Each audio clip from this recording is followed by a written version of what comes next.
Simpson has torn a page from his past. He has run again. This time it's not the Bronco on the freeway. This time he is running from a potentially hard-hitting interview in the wake of his abrupt cancellation of his scheduled interview with NBC's Tom Brokaw and Katie Couric. People are questioning once again, does O.J. Simpson have something to hide? We've got a great panel to debate that. We have some insiders here, perhaps with some news on what exactly went into Simpson's decision not to show up for the NBC scheduled interview last night. Gregory Clay, sports writer for Newsday, believes the jury set a murderer free when they acquitted him. Greg, you believe that Simpson is guilty? Yes, I do. Very much. Are you totally out of step with the vast majority of African Americans in this country?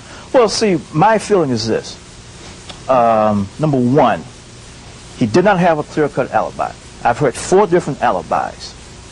And we had the Bronco chase on June 17, 1994.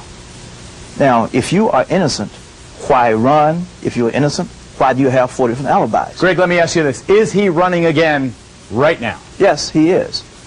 Because I think it's his attorneys. He's saving his money. No, I think he might be running, but he's not a stupid guy. Because he's guilty. Yes, hold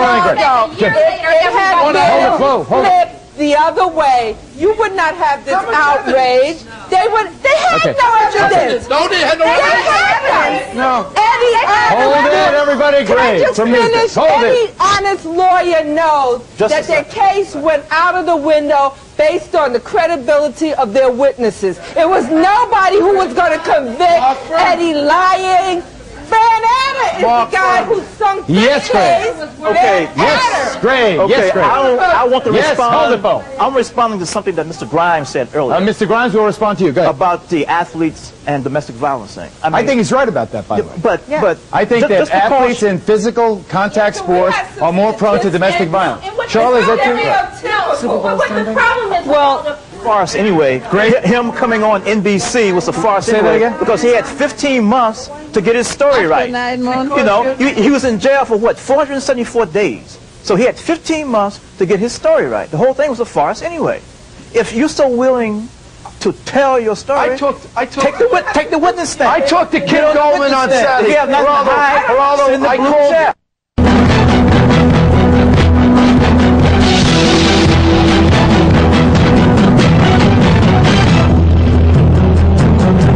Hi, I'm Len Elmore, and welcome to the Global Village. If you take a look at the professional football or basketball teams in this country, you'll note that minorities make up many of the athletes in those 2 sports. In fact, 65% of professional football players and 77% of professional basketball players are African American. But when you look at the makeup of the owners and coaches of these teams, you see a completely different picture. Those calling the shots, those making the money, and those covering the stories are predominantly white. On today's Global Village, we're going to talk about minority ownership issues and race and hiring in sports. Joining me today is Gregory Clay, assistant sports editor for Knight Ridder Tribune News Service in Washington, D.C. Welcome. How you doing, Len? I'm all right. You know, we seem to have gotten past race in sports on the field. Why can't we do it off the field? Well, because I think when you're on the field, you're viewed as employees. You're also viewed as non-threatening. When you're off the field, i.e. the front office, coaches, general managers, etc., those are power positions. And there's a segment in our society in sports that does not want to relinquish those power positions to people of color. That's the way it is. And when you say that's the way it is, I mean, the reasons go back to what? I mean, I remember watching and being outraged when Al Campanis made his famous remark. In 1987. That's right. Now, you know, that African Americans couldn't manage teams. Right. He said that black folk didn't have the quote-unquote necessities. That was the key word.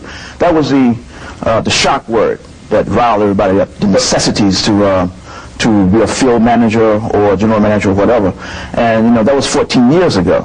And we're still dealing with this. Well, the interesting part about it is, I know you were outraged, so was I, and many people that I know. Right. But if we're still dealing with it, apparently there are some people who weren't outraged and just kept quiet. Exactly. And those people are the ones who run the teams.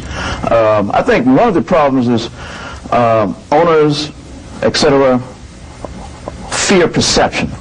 I mean, one of the things I've always heard involving hiring is if you hire a black person or a person of color, then how do you handle it when you fire him?